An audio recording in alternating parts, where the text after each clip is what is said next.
Hello and welcome to the channel. I'm the Sandman and I'm joined by Alfred Farius. How are you, Alfred? I am good, thank you. Great. 40k is a more complicated game than ever in 9th edition, and it's tough to not be taken by surprise at times. This video is to cover any gotchas that Necrons might have, and also the key plays that you're likely to see. This means that we won't be going through every datasheet in this book or looking at points, but we're going to cover the key things that you need to know if you're going to beat them. So let's start off then with the general rules, Alfred. So reanimation protocols, why don't we start there? Okay, yeah, reanimation protocols. This is an ability that's primarily useful on 1 wound models. And the thing to really watch out for here is that when they resurrect, they'll be able to resurrect closer to objective markers. And this is really key for trying to steal objective markers off you, which obviously, as someone who's playing against them, you don't want. Yeah, absolutely incredible ability. That's probably the biggest gotcha of this book. We wanted to start off strong. So, While we're talking about this, we should talk about the Resurrection Orb, which is a war gear option that Necron Lords can take. And what that does is it allows them to resurrect units at the start of the command phase. And why that's key is because the check for scoring a primary objective is at the end of your command phase. So what the Necron player can do is he can start resurrecting a unit and then daisy chain them out to an objective and then take it off you. yeah, it's incredibly powerful. Probably just worth mentioning that your opponent can't use it to decrease their charge range, though, so do watch out for that.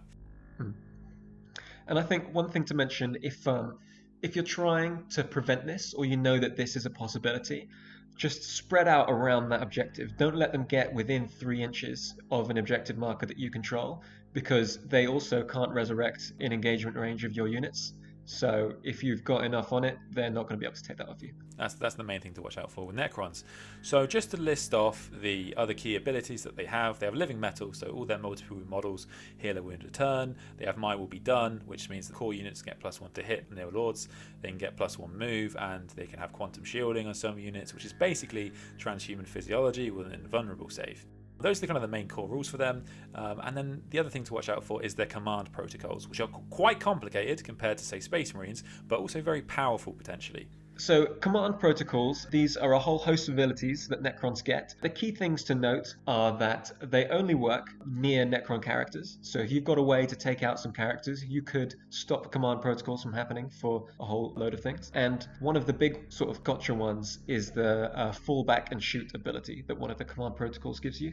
Because you might think that you've locked a unit of warriors in combat, and then all of a sudden they're on that command protocol that lets them fall back and shoot, and they're still at full effectiveness. And whilst we're on command protocols, that takes me through quite nicely to the units, because we're going to start off with the Silent King. He is under 19 wounds, so he can hide, he can deny the witch, he has a fight last aura, he explodes and can auto-explode with a strat for d6 wounds. He allows core and praetorian units nearby to reroll wounds in combat and hits in shooting.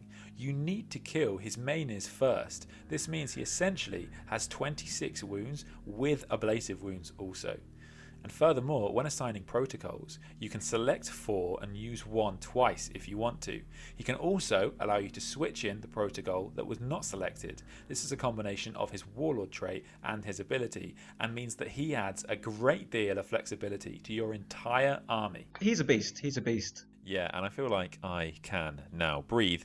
So let's move on then to the other characters. Necrons have a whole host of incredibly powerful, unique characters, and we are going to touch on most of them just now briefly, because they all have unique or rare abilities that could really take you by surprise, and so we would consider them kind of gotchas. So let's start off with Imhotep then. Imhotep has a great combat ability, but he also does mortal wounds when he calls the storm. So he can do d3 mortal wounds and then an additional 3 mortal wounds. So be careful when fighting him. Then we also have your boy Zeras. He's a good guy. So one thing to note is his gun is surprisingly strong, and he can buff 1 unit per turn to be +1 toughness, strength, or ballistic skill. You can also perils of the warp on any doubles near him, and he has something that we'll talk about later, the rites of reanimation he can do twice per turn. And then Nemesor Zandrek, who is from Sautex. We haven't seen him that much in the meta so far, but he does have a once per game Vect. This means that he can deny a stratagem that you're trying to use against a Necron player. He can also buff units, if he rolls 3d6, and if he rolls under his leadership, which is 10, +1 attack, ballistic skill, or that unit can reroll charges. Yeah, and if we're going to see Nemesor Zandrek, he might have his little friend Vanguard Oberon. He's a little bodyguard for Nemesor Zandrek, and he can teleport next to him, but he also fights on death. So those are things to be aware of there. Anikir, the Traveller, gotcha here. He can mind control your vehicles and shoot with their guns at 2+ ballistic skill. That could be crazy good on something like a plasma weapon on your vehicle. He can make sure that he's overcharging and then shooting at something to try and get those mortal wounds on your own vehicle and shoot one of your other things. Yeah, cool. So watch out for him.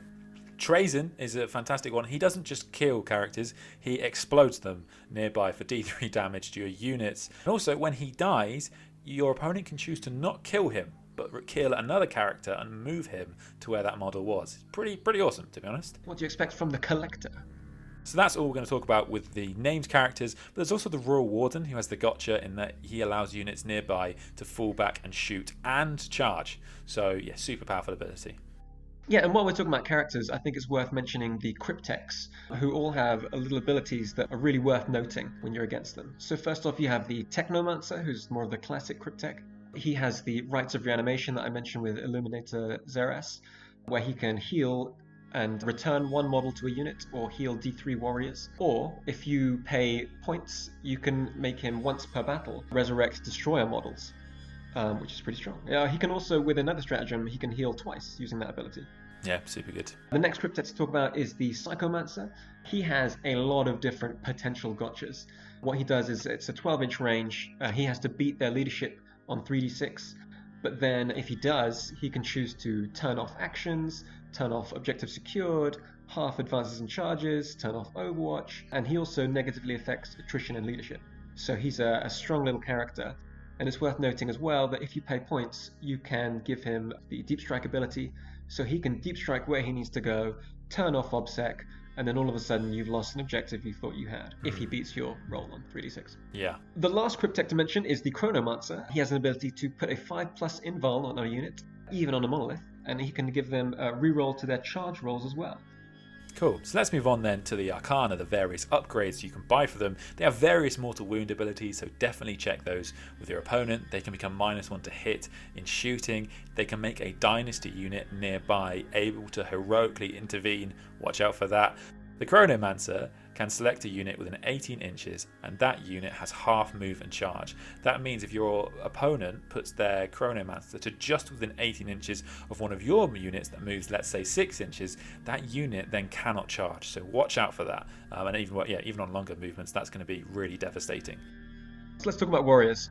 When they're resurrecting, they can always reroll 1s on that roll, and with the reanimator, that can be resurrecting on a 4-up, rerolling 1s with a 5-up invulnerable save, which means that they can be surprisingly tough to shift off objectives. Yeah, serious stuff. And you're just giving them free movement as you shoot them down sometimes, so really watch out for that. Sometimes you do just need to focus them down. That's always been true for Necrons, and it's still true today. And it's also important just to note for things like warriors. In fact, most of the units in this book, although they're not gotchas, they have a lot of buffing strats. Most of their things can become quite a bit killier for 1 or 2 CP, so seriously watch out for those. And as we've mentioned, stealing objectives, Scarabs you kind of have to mention because Eternal Conquerors and Relentless Expansionist is a very popular combo that you're going to see a lot. This means that they get a 6-inch move at the start of the game, and it means they get OBSEC, and anything with OBSEC gets double OBSEC. And so Scarabs all of a sudden become this incredibly strong objective holding unit, and even though Reanimation Protocols doesn't work quite as well on them, you're still going to find it really tough to shift them. Yeah, definitely. And I think, now that you've mentioned it, it's worth saying that with that Eternal Conquerors and Relentless Expansionist combo, every Necron unit with the potential to have objective secured becomes that much stronger. So we're not really going to mention too much Tomb Blades and things like that, but fast units like that can all of a sudden be much more of a threat at stealing objectives off you. Up next is the nice side. Not only does it transport 20 infantry models, but there's also a strat you can use on it. This allows you to teleport another core unit to within 3 inches of that model. This means that if you can fit them all, that one unit could be dropping off 40 Necron warriors. Pretty impressive. Next, let me go on about the Doomstalkers. These are the big War of the Worlds robots that came out with the start of ninth. So the big thing to remember with them is that they can overwatch anything that has charged a nearby unit within 6. So this is a little bit similar to the greater good ability of Tau, and it makes them, a lot stronger than they seem on paper. And in addition, there's a strat called Revenge of the Doomstalker. And this is when a Necron character is killed, and you select a friendly Doomstalker, and at the end of the phase, that Doomstalker can immediately shoot whatever killed the Necron character. And in addition to that, for the rest of the battle, that Doomstalker gets +1 to hit against whatever killed that character. Pretty tasty. They're a very petty unit, is the only way I can describe them. Yes. I do want to mention the Hexmark. He's not going to be that strong in a lot of games, but if you've got characters with a poor toughness and poor armor save, then he is going to be quite efficient versus those, so do watch out. And it's also worth noting that Deathmarks and himself can essentially follow in units that you've deep struck, which means that they could follow in, for example, a Genestealer Cult unit and kill that unit before it can do anything. In addition, I want to talk about the big baddies, is the Catan. These are these shards of star gods who the Necrons have now enslaved, and what makes them really strong is that they can only take 3 wounds per phase, which means that even if you have all the shooting in the world, shooting alone won't take one out in one turn. Yeah, this alone makes them all incredibly powerful units. However, thankfully, none of them can benefit from Lookout Sir, meaning you are free to shoot them in your shooting phase. They have several powers, which are a little bit similar to psychic powers, but they happen in the end of the movement phase. The only thing to remember here is that they do a lot of mortal wounds with these powers, and some of them are based on units being clumped together. So if you want to try and avoid that, you want to keep your units a little bit further apart than usual to prevent those mortal wounds from coming in. Yes, which also helps with the Tesla stratagem too, actually. One thing to think of if you're facing Catan is think of unconventional phases where you might be able to wound them, because it's per phase. So there are strats that do mortal wounds in the command phase, aircraft, they do bombing runs in the movement phase, Overwatch happens in the charge phase. So all these things are more useful against a Catan because you've got that limit of doing 3 per phase. And if you combine all these together, you might be able to take one out in one turn. I'm sure we all have stratagems in our book that we've never had to use, because generally it's just the odd mortal wound here or there. But here, against Catan, it's super vital. It's worth noting as well, they all have living metal, so they can only take 3 per phase, but they're already going to be healing 1 per phase. And the Void Dragon is one of the Catan, and he can heal from killing other vehicles. So, the big bad guy that we're all scared of right now is the Nightbringer. Not only does he have a very good Catan power, but his attacks also ignore any rules that ignore wounds, so that's other Catan powers, for example, or feel no pains. And he has a weapon that ignores invulnerable saves, and like all of the Catan, he can benefit from the stratagem that allows his other weapon to also ignore invulnerable saves. He's incredibly deadly. The Deceiver is the other Catan that we wanted to mention. He allows you to, at the first battle round, have 3 Necron units removed from the battle and then redeployed or put into strategic reserves without paying for any command points, which can be really strong, really cool. Especially nowadays because it's the start of the round, and this is after you know who's going to be going first or second, so the Necron player will be able to redeploy against whatever he's facing. Okay, brilliant. So now those scary boys are out of the way, let's talk about stratagems. Again, we're not going to talk about every stratagem here, just the stratagems that are quote-unquote gotchas. First off, let's talk about resurrection protocols. So the Necron infantry, Crypteks or nobles, can get up on a 4+. So you think you've killed an infantry character? Well, they can use a stratagem, and on a 4+, that character gets back up again. Oh boy. It's worth noting this is infantry specifically, so it won't work for something like a Catacomb Command Barge or the Silent King. Yup, and if Scarabs can get any more annoying, well, they can self-destruct for D3 or 3 mortal wounds to a unit within engagement range. The difference between killing a character off something and not, so it's also something to be aware of.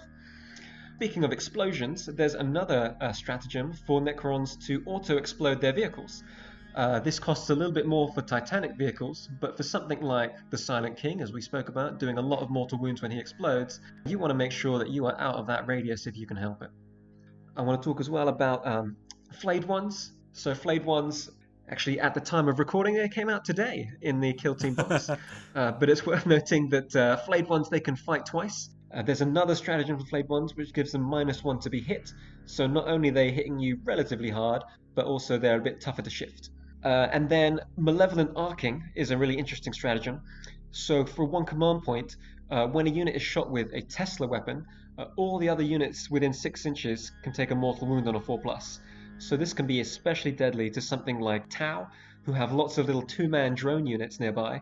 So if there's a character with Tesla weaponry and they shoot at a Tau unit, they can all of a sudden take out half the drones nearby. Other strats that we liked: Quantum Deflection for 1 CP +1 Invent to Doomsday Arcs for a 4+. Slave Protectors for Crypteks units. This is incredibly good. It allows those units to heroically intervene. That's Scarabs, Wraiths, Spiders. Always very, very powerful. Solar Pulse means that a unit cannot receive the benefits of cover. Stellar Alignment Protocols allows a unit to act as in on top profile, so this is another thing to remember when fighting Zarek. They also have a strat to auto wound with a single attack, and they have a strat for -1 to wound on Scorpek units, which also works on the Scorpek Lord, so watch out for that. And finally, I just wanted to mention the Zarakan specific stratagem, which allows any Zarakan unit to deny on a 4-up any psychic power within 18 inches. I think it is also just worth mentioning that Necron players have a lot of stratagems to boost even their basic Necron warriors. You don't need to know all of these strats. I'll probably throw a couple of them up now, but just be aware that they're actually far more deadly than they might seem on paper. The relics to really take into account here, there are a couple that you might see more often than others. The Veil of Darkness, this was really big in 8th edition. So a Necron core unit and a friendly unit who's holding the relic will be able to move in the battlefield to 9 inches away. So a big blob of Necron warriors that you thought was one place in the battlefield is all of a sudden somewhere else. So watch out for that. Then the other one to take care of is the Orb of Eternity. So like the Resurrection Orb, which we've already mentioned, this allows resurrection protocols to happen at the start of the command phase. But this relic gives +1 to that. So for Necron warriors, it'll be on a 4+, rerolling 1s, they'll be resurrecting. Pretty strong. Fantastic. So that takes us to the end of this episode and everything we think you need to know if you're going to take on the galaxy's most evil robots. Let us know in the comments below if there's anything else that you would add. We're going to continue to make these, so please do like and subscribe.